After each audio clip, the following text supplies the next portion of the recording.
And we're live. Okay.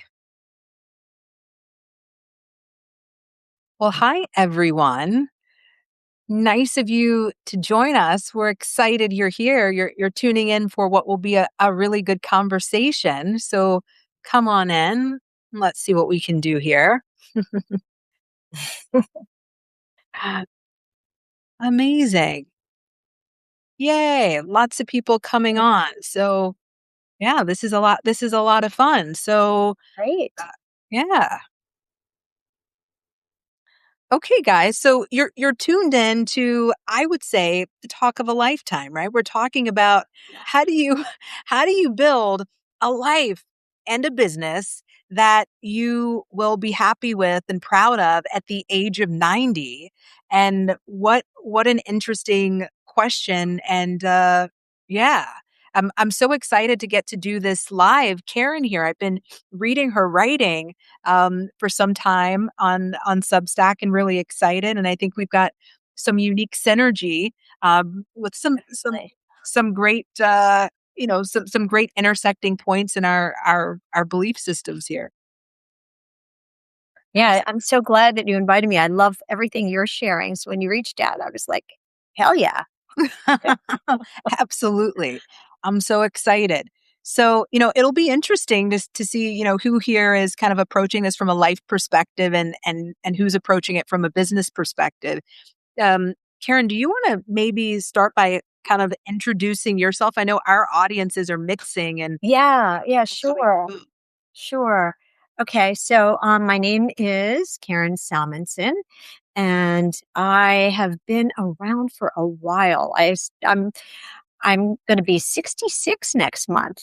No. That's like wild. I know it feels weird to say it out loud. It feels surreal. Great. But I started off in advertising, rose up quickly, senior VP, creative director, kind of understood the psychology of marketing and branding and loved it, and was both a writer and creative director. So I always thought in word pictures. And then I wound up writing all kinds of books, from novels to business books to what I call self-help for people who wouldn't be caught dead doing self-help. Like back in the 90s, I wrote a book called How to Be Happy, Damn It, which was one of the very first, I would say, books in general, let alone personal development books with a naughty word in the title. Mm, Although, damn it, sounds tame compared to the naughty very. words in today's book's title. But back then it was like, oh, she put the word damn it in a book title? Yes, I did. Yes. So, and then Pioneer. and then now I just write about everything. And my latest book is a book called You're to Die for Life, which is about the benefits of mortality awareness, which is a little Mm, bit about what you and I are going to be talking about today, because people don't really like to think about death. But I believe that death is a great life coach. It reminds you you're here, then you're not, and it's up to you to make the here part as meaningful as possible. And mm, death awareness creates urgency, which sparks action. And because people don't like to think about death, I've been starting to write essays about your 90-year-old self, because that people can handle. Like, okay, I'll think about my 90-year-old self. I don't want to think about deathbed me. I mhm. understand there's actually something called terror management. It's that literally scary to think about death, that they have a term called terror management, which is about how we fight off thinking about death. But 90-year-old you, we can talk about. So that's what we can talk about today, how we want to feel when we're 90 about our lives and our careers and everything that we've been up to. I love that. I love that. And so, for those that are tuning in from Karen's side that might not know me, I'm Dr. Taylor Francois, and I am an 8-figure business mentor. So I'm not one of those weird business coaches. I actually don't like the word coach. I myself have built 6 businesses from scratch, bootstrapped them. Gotten them to 7+ figures and beyond, exited some, closed some.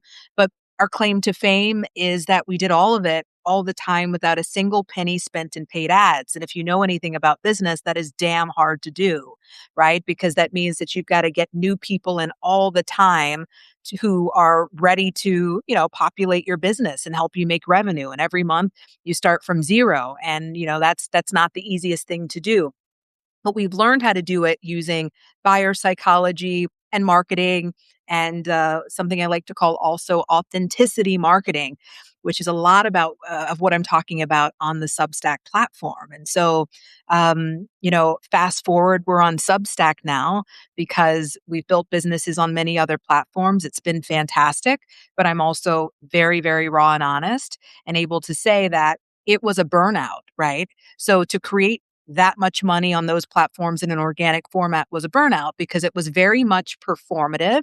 It was fitting creativity and thought leadership in a box that might be 30 seconds on a reel or fitting what the algorithm wants on Facebook or what have you. And so it kind of felt like a lot. And so for those that kind of know our story, you'll remember this. But if you haven't heard it, the short version is I had a friend that passed away. One of my very, very closest friends, and she lived in New York. And she looked at me and she said, "Look, you've built all this stuff, you've done all of this. And so it will be great, assuming you live until you're 80 years old. And then you get to spend all the time with your kids and you get to spend all this money that you've made. And if you don't, then you've made a terrible mistake." Because you're working too hard. And so I took 21 days. I went to Asia and I just wrote. And everything that I wrote, I put it on Substack. And so we were able to, in the first 10 days, monetize to $70,000 and there, reach the top 20 in the business category and do all these fantastic things. But the beauty of it is that it never felt like work. It was me and my creative passion doing what I love to do. And so now I'm spending a lot of time talking to creatives and writers and telling them, hey, you can monetize this and also live the life of your dreams. And so now you see the connection between the two of us. And you know what else? You talk about authenticity. In my book, You're to Die for Life, and also in my writing in general, I talk about something called being youier. That Mm. the youier you are, the happier you'll be, the more successful you'll be, the more you'll find your people, your buyers. Youier is a great like Batman signal to get other people that are looking for what you have. And I help people, and especially in today's AI world, Oh, it's right. It's yes, even more important that we embrace what makes us who we are. And that's actually going to help you to stand out because eventually everybody's going to start to sound the same. So you have to know what makes you you are and really embrace it. And people can feel it and they trust that, you know? absolutely. Absolutely. And, it's not about so much being liked by the masses. It's more important that there's this thing that you really care about, and you probably have a contrarian point of view about this thing. And you Mhm. might be a little bit shy to share it, but the more that you share it and the louder that you get about it, the more your people will find you. And the truth is, everybody was never going to pay you anyway. Everybody doesn't like you anyway. So you're not losing out on anything by being more of yourself, right? Your people will find you, but they'll never know by playing it safe. It's something I like about Karen's writing. It's something that I appreciate about my own. We're just kind of authentically us. You can take it or leave it. You don't have to subscribe, but you should if this relates to you, if you can feel resonance with it. And if not, we have no issues with it because we've got tons of other people who will. But that's how you've got to approach, I think, business in this day and age, especially with AI. And probably, and I see this in your writing, probably life in general, like your Yes, friends, your people, that this is how they find you. definitely. Definitely. And to have youier conversations. So, there's that old thing from yoga class, the what is it? Let's see, the divine in me sees the divine in Fine. you, right? Mhm. It's the youier in me sees the youier in you. And Mm, people want to know that you can see what makes them youier. Like, and the more you can have relationships, friendships, love relationships like that, where you can be vulnerable and have these like very deep conversations. And I guess in some ways, that's almost what I do even in my essays. Some ways, my essays are deeper conversations Mm, versus like the surface. And if you go there, then I think that really pulls people in, you know? it does. It does. And the more that you're being yourself and creating a body of work, that's uniquely yours, I find that it's easier to write. And the more that you can write and express yourself, the easier to monetize if that's something that's important to you, which is something I talk a lot about. But you won't find a shortage of things to share when you're authentically yourself. But if Yes. you're trying to fit into a box, you're going to run out of stuff to talk about because that's not you anyway. That's fake. Completely. And you know what else? I'm going to tell you something because I also have a mastermind with some people that are, I tend to love to help entrepreneurs and writers that are like 45 and up, I guess, because of Mhm, my mhm. age, and I've been helping them with Substack and talking to them about how a lot of times on Substack, people sign up for a lot of things. Like, oh, it's like candies. It's like a little bonbons. Like, oh, I want to taste that author, and not that author. Yeah. But if you're not you they're going to forget why they signed up for you. Mhm, And if you show up as your you yourself, you're going to stand out. They're going to be like, oh, I remember. I remember who this writer is. mhm. So you have to really, more than ever, on Substack, make sure that you have your flavor. Otherwise, they're going to forget, like, oh, Susan, who is that? Terry, who is that?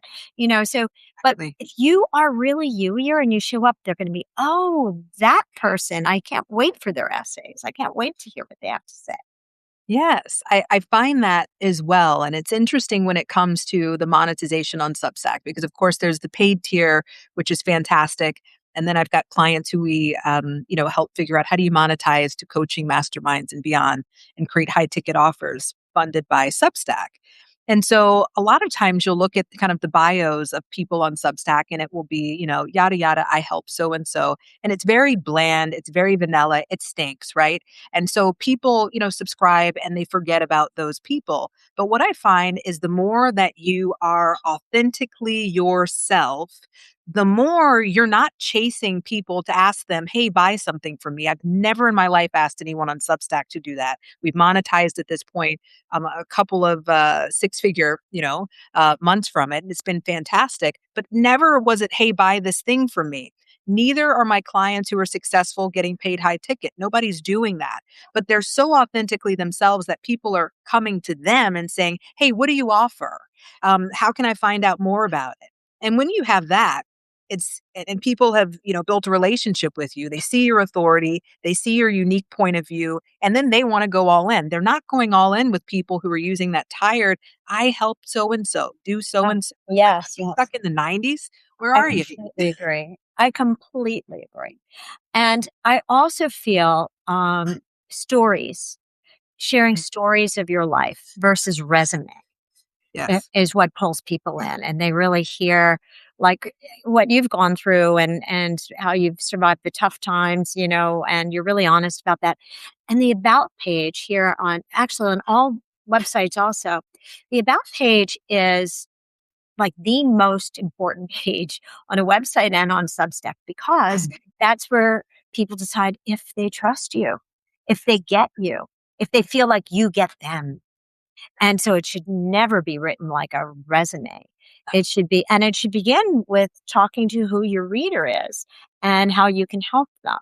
It's something from I remember from way back from my advertising days where you want to talk first to their pain points and their desires and then share how you are uniquely Mhm. passionate and obsessed even with helping them in this area. So beginning with them before you even get to you. Oh, absolutely. People a lot of times you see in the about sections, they're talking about here's all the things that they've done. And it's like, well, great. Well, that has nothing to do with me. How is that Yes. going to help me? And you lose people before you get to how you can help them. They're long gone. So I completely agree with what you said. And I also think it's nice to even weave those stories into the about section. And maybe it's not, maybe it's your story, but maybe it's also the stories of the people who you've helped Mm. and your reader getting to see, oh, this person's just like me. They're in a position similar to me, going through something similar. And I find that, the best money that I've ever made in online marketing has been from people who are 20 steps behind me. They want to be where I am, but I was where they are now. Oh, Once where they are. yes. So I'm uniquely in a position to help them get to the next place. And so I find Yes. that, yeah, I find that a lot of people are thinking, well, I don't have a certification in this and I've never, hosted this before. No one cares. You've lived it. You've got lived experience. You have professional experience. All of these things are monetizable. They're only not if you don't think they are. People want your help. I completely agree. And that's what makes us um, immune to what AI is doing because of our stories and our experience. Yes, they could like print out a 10-step process from like AI, but no, because we also know that that process isn't really exactly right because of like all the surprises that happen when you go to move forward. And Yes. we have been hit with every kind of surprise there is. So we know how to like dodge and move and jump over and avoid in the first place, and AI isn't going to give you that. You need like a human who's been in the trenches to give you that. Exactly. AI reminds me a little bit of the early days of MapQuest. So when you would Oh, get MapQuest instructions and you would head out, and you'd look at these things and it's like, well, wait a minute, there is no left turn. We can't turn left. And then you'd figure, well, exactly. where do we go from here? That's what AI is. It's not really based on the the detours and the Exactly. potholes that are going to come up in real life, but you, through your lived and professional experience, have that. And that's what AI can never do. And the other thing is, it's giving average help, and we're going to give exceptional help. And if everybody is following the same exact 10 steps, then everybody's going to do that. You need somebody that has like the innovative, quirky insider steps that Yes. AI can't give if you're going to go above the average person. If you just want to be average, okay, follow the average AI thing. Yeah. But if you really wanna, like, rise up quickly and stand out, then you have to follow somebody who's done all of the things that AI doesn't even know about, you know? So Exactly. 100%. I'm 100% with you on that. And what's so interesting, I think, is that a lot of times you hear people say, well, I could figure this out online. I could use AI, whatever. Yeah, if you want to go slow. yeah, But if you want but if you want to go fast and you want to get, unique levels of help that can really help catapult you faster, exactly where you want to go, then you do need personalized help. I think nobody's immune to that. yeah, Right? So, coaches, trainers have trainers, therapists have therapists. And so when I want to go somewhere, I want to go fast. I want to get into the Ferrari and I want to get there. I want to take the nonstop flight. I don't want to stop everywhere along the way. If I want to right. grow on Substack, I want to know, hey, what's Dr. Taylor doing? What's Karen doing? How did they get to, the level that they have? How did they get the number of subscribers? I don't want to go on AI and figure it out. That's what everybody else that's stuck at 100 subscribers is doing. I'm looking for the outliers. I How agree with did they you. get there? And you know what? You're even reminding me of something that I don't even think I've said out loud yet, which is when I got on, I taught myself by, like, trying to read everything. But the things that catapulted me up that like faster, because at this point I have like 89,000 subscribers, you Yeah. know, is I thought of myself as a Substack scientist. And Mhm. every time I did something and if it failed, I was like, okay, let me like figure why I did that. Like I get curious. Yeah. And if you have that attitude, by the way, then failure doesn't sting as much. You're like, oh, okay, well, why didn't this work? You get like curious about it. But I kept trying new things, and also if you see yourself as a scientist about it, then you are more daring because oh, let me try this, let me try that, or why does and then by accident I started to do more things that were memoirish, that were vulnerable, and then that kept working and Aw. and then on top of that, I've realized recently kind of what I'm doing by accident. This is the new thing. You know how like Netflix has like their limited series where you know the characters and they keep Right. showing up? Well, by accident, I keep mentioning the same characters in my stories. So, like, if you tune in and you're like listening after a while, listening, I'm thinking of it like it's like you're like, oh, yeah, there's that character. There's Sid, the therapist again. So I have like repeating characters. So you get to know the characters in my story. And I think that that creates an extra intimacy. And I just only Mhm. realized that recently. It's sort of like a Netflix series where you get to know the characters in my stories. And I would recommend that to people because I feel like that is part of it. Because I see underneath the essays, the comments are like, oh, that's it again, or oh, and I think people enjoy that because they're getting to know you and the environment that you've created in your stories. I don't know how to explain that, but I feel like it's been working. Yeah, I see that in your writing, and I love that. And that's a great example of what AI cannot tell you about Yes. Substack growth. It could never tell you that. Um, it's the same with me. I I have kind of a little bit of a unique advantage. I mean, we got on Substack, and within the first 30 days, we'd hit 20,000 plus subscribers. And why? Well, we've been doing marketing for the last decade and a half, so we know certain frameworks that work across platforms. But then there were things that were specific to Substack that we had to figure out, like the notes distribution strategy and getting, maximum views in the first hour on articles, all of these sorts of things. And just like you said, we learned it through trial and error. But Hmm. what we've learned is that it's not one size fits all. So we've got a mastermind called Substack Kickstart, and we teach people how to grow their Substacks very quickly. And what's incredible about it is it's not one template that can work for every person. It depends on who they're writing for, what goals they're trying to accomplish. Are they trying to move people to an offer? Are they just trying to grow subscribers or community? And it's going to take that trial and error every day to figure out what the thing is. So we have a note system where I tell a story similar to you. I have a contrarian statement. Okay. I have something that tells the story of someone else who's utilized, a formula or blueprint that we've used. And so Hmm. that's worked well because every day those notes connect. Mm. But I see other people doing things that we've tried and it's like that falls flat. So you have to figure out what works for you. Exactly. What's your voice? And when you say contrarian, I go ding, ding, ding, ding, because that's definitely my you or your voice is to be Yes. feisty, to say the thing that's like everybody's like, oh, she said that. But I do think Because people like it, but that might not be somebody else's. Exactly. You have to figure out, look at these things, but then make it you-ier. And Mhm. that's something that I'm playing around with and also helping people not to just fall into AI. Yeah. It's like I'm about to post something about this that I've been working on about zombie proofing your business. And that's what I really want to help people with because, they fall into the trap. And there's so many studies, even that when you use AI, you're not using your critical thinking brain. And literally, they put like these little thinking caps on people and they measure it with like energy. And Right. if you're using AI, like parts of like your brain's barely lighting up, and so you need to make sure you're using all of the good, juicy brain neurons as you're writing Mhm. and thinking. So I want to help people to make sure that they're doing that And if you don't use it, you lose it. Because I completely, right? I mean, completely. I'm a firm believer that every single person watching us right now has a unique thought perspective, has some lived Yes. or personal experience, has something awesome for somebody. Might not be for everybody, but somebody.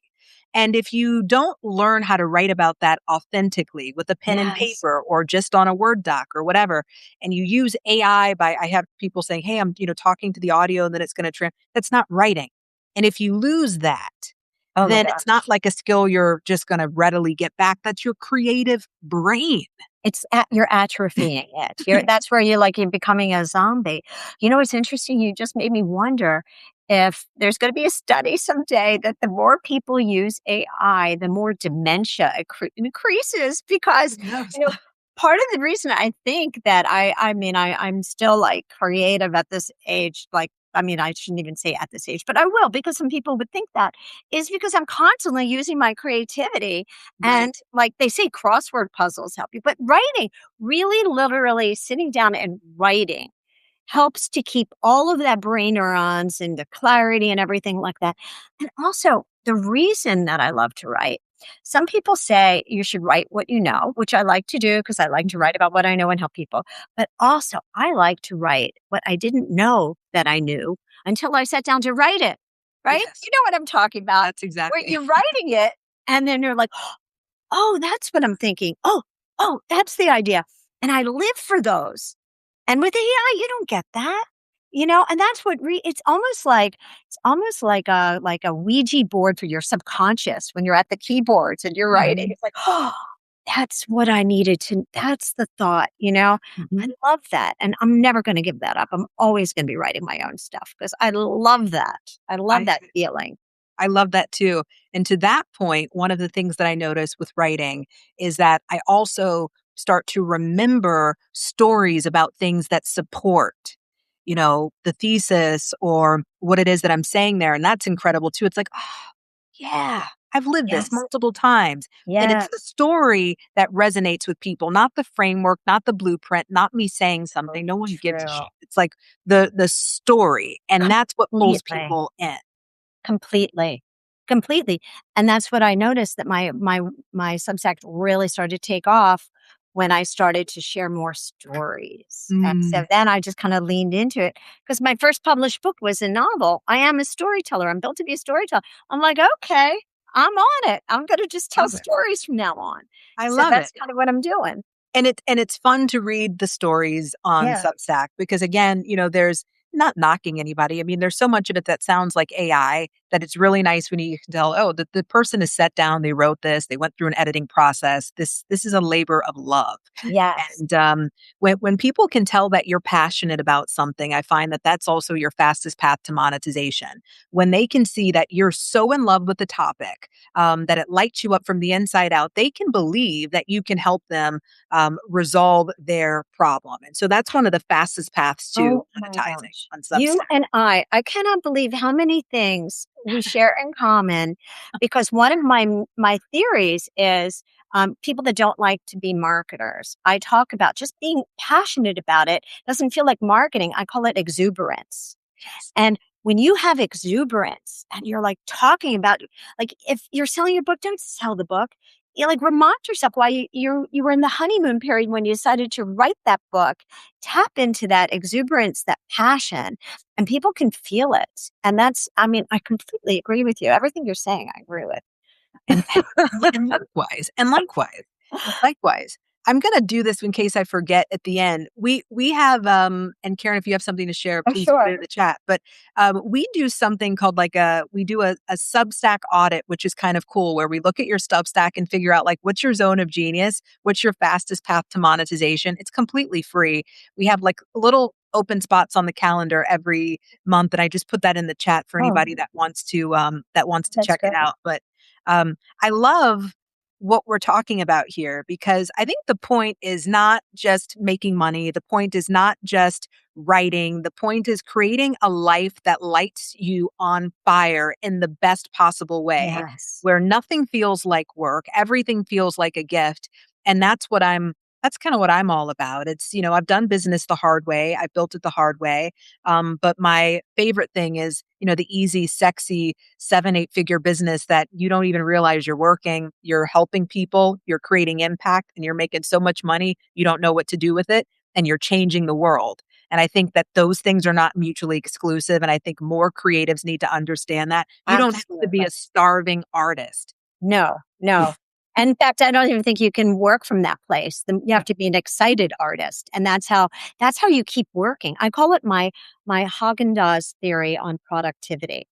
If Mm, I gave you a pint of Haagen-Dazs and a spoon or whatever ice cream you like, and I said, "Okay, I want you to finish this pint in 1 hour. I'll be back, and it better be done." Right?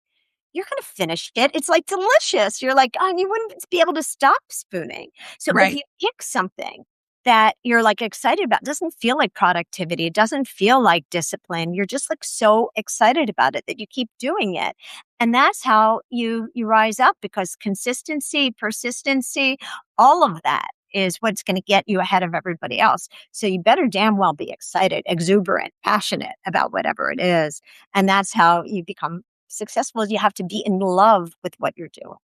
Yeah, because if you're in love with it, then it's easy to do. You're writing effortlessly. You're creating a sense of community. What is the community doing? Asking you questions. You're talking back to them. What naturally happens? They ask how they can pay you. And I'm not talking about just being a paid Yes. subscriber. It's how you make all the big money, the 10, Yes. the 20, all that stuff. So So, I don't know how to put a link in here, but I will say this, where I'm gonna say something that's different than you, so you can keep your you ear, and then I'll yes. be you ear.